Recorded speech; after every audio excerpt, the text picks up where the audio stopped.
ASHA workers సమస్యలు పరిష్కారం చేయాలని డిమాండ్ చేస్తూ నేడు చేపట్టిన చలో హైదరాబాద్ కార్యక్రమాన్ని పోలీసులు భగ్నం చేశారు. ఎక్కడికక్కడ గత రాత్రి నుంచే పోలీసులు ఆశా వర్కర్లను అదుపులోకి తీసుకున్నారు. ముందస్తు అరెస్టులపై ప్రజా సంఘాలు, సిఐటియు నాయకులు ఆందోళన వ్యక్తం చేశారు.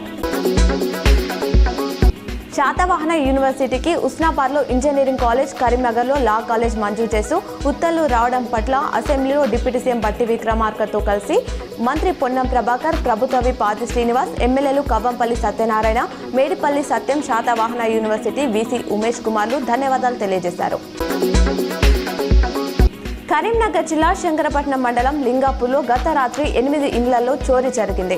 ఇండ్లకు తాళాలు వేసి తీర్థయాత్రలకు, జాతరలకు వెళ్లిన ఇళ్లను టార్గెట్ చేసుకుని చోరీలకు పాల్పడ్డారు. 8 మంది ఇండ్లలో చోరీకి పాల్పడిన దొంగలు అందిన కాడికి దోచుకెళ్లారు. బంగారం, వెండి ఆభరణాలతో పాటు నగదు ఎత్తుకెళ్లినట్లు బాధితులు తెలిపారు. చోరీలపై పోలీసులు విచారణ చేపట్టారు. ఫింగర్ ప్రింట్స్ సేకరించి చోరీలకు పాల్పడిన వారి గురించి ఆరా తీస్తున్నారు. వరుస చోరీలతో గ్రామీణ ప్రజలు భయాందోళన చెందుతున్నారు.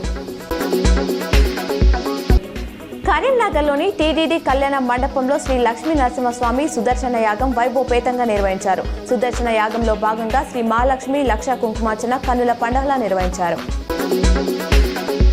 కరీంనగర్ వ్యవసాయ మార్కెట్లోని సహకార సంఘంలో సర్వసభ్య సమావేశం నిర్వహించారు. ఈ సమావేశానికి వైస్ చైర్మన్, డైరెక్టర్లు, రైతులు హాజరై వార్షిక బడ్జెట్ను ప్రవేశపెట్టారు. అదేవిధంగా రైతుల సంక్షేమం కోసం పలు తీర్మానాలను చేశారు.